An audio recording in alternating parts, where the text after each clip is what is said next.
Assalamu Alaikum, welcome back to Bama Samayal. இன்னைக்கு நம்ம சேனல்ல ஒரு சூப்பரான வீடியோ தாங்க பார்க்க போறோம். அதுக்கு முன்னாடி நம்ம சேனலை இன்னும் சப்ஸ்கிரைப் பண்ணலனா மறக்காம சப்ஸ்கிரைப் பண்ணி பக்கத்துல உள்ள பெல் ஐகானை கிளிக் பண்ணுங்க. அதுல ஆல் இன் வர ஆப்ஷனையும் கிளிக் பண்ணுங்க. அப்பதான் நான் போடுற ஒவ்வொரு வீடியோவும் உங்களுக்கு நோட்டிஃபிகேஷன்ல காட்டும்.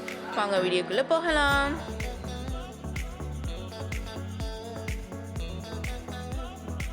காடை பார்த்தோன்னே உங்களுக்கு எல்லாருக்கும் தெரிஞ்சிருக்கும். இன்னைக்கு நம்ம உமர் ஃபார்ம்ஸை பற்றி தாங்க பார்க்க போகிறோம். இவங்க என்னெல்லாம் வச்சுருக்காங்கன்னு பார்த்தீங்கன்னாக்கா நாட்டுக்கோழி, அப்புறம் கிராமப்பிரியா, அப்புறம் கோழி வகையிலேயே நிறைய ப்ரீடு வச்சுருக்காங்க. அதே மாதிரி ஒரு நாள் கோழி குஞ்சின்னு சொல்லிட்டு அந்த மாதிரி கோழி குஞ்செல்லாம் இவங்க சேல்ஸ் பண்ணிக்கிட்டு இருக்காங்க.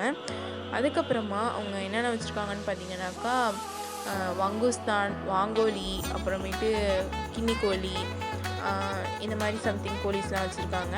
அதுக்கப்புறம் மண்ணிலா வாத்து, அப்புறமேட்டு பெங்களூர் வாத்து இந்த மாதிரி வச்சுருந்தாங்க. அப்புறம் பஞ்சு கோழி இந்த மாதிரிலாம் வச்சுருக்காங்க.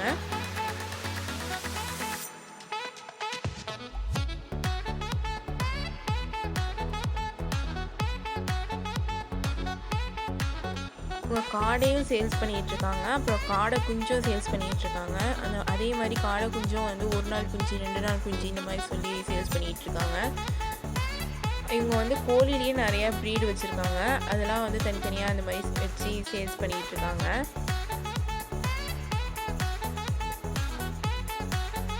உங்களோட டீட்டெயில்ஸ்லாம் நான் கீழே டிஸ்கிரிப்ஷனில் கொடுக்குறேன்.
இவங்க வாத்து குஞ்சும் வச்சுருக்காங்க. இவங்க கோழி வாத்து தான் சேல்ஸ் பண்ணுவாங்கன்னு பார்த்தீங்கன்னா அது மட்டும் பண்ணுறது கிடையாது. அவங்க அதோட ஆடுலாம் சேல்ஸ் பண்ணிகிட்ருக்காங்க. ஹஜ்ஜி பெருநாளுக்குலாம் வந்து பல்காக இறக்கி சேல்ஸ் பண்ணிகிட்ருக்காங்க.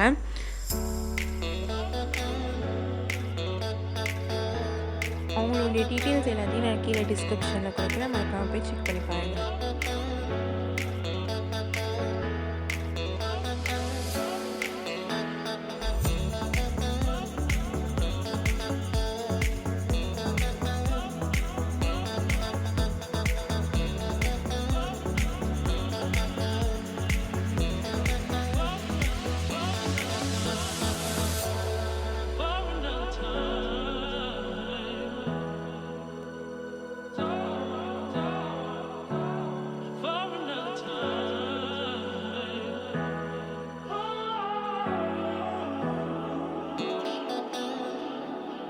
இந்த வீடியோ உங்கள் எல்லாருக்கும் பிடிச்சிருக்குன்னு நினைக்கிறேன். பிடிச்சிருந்தா மறக்காமல் எல்லாம் லைக் பண்ணுங்கள், கமெண்ட் பண்ணுங்கள், ஷேர் பண்ணுங்கள்.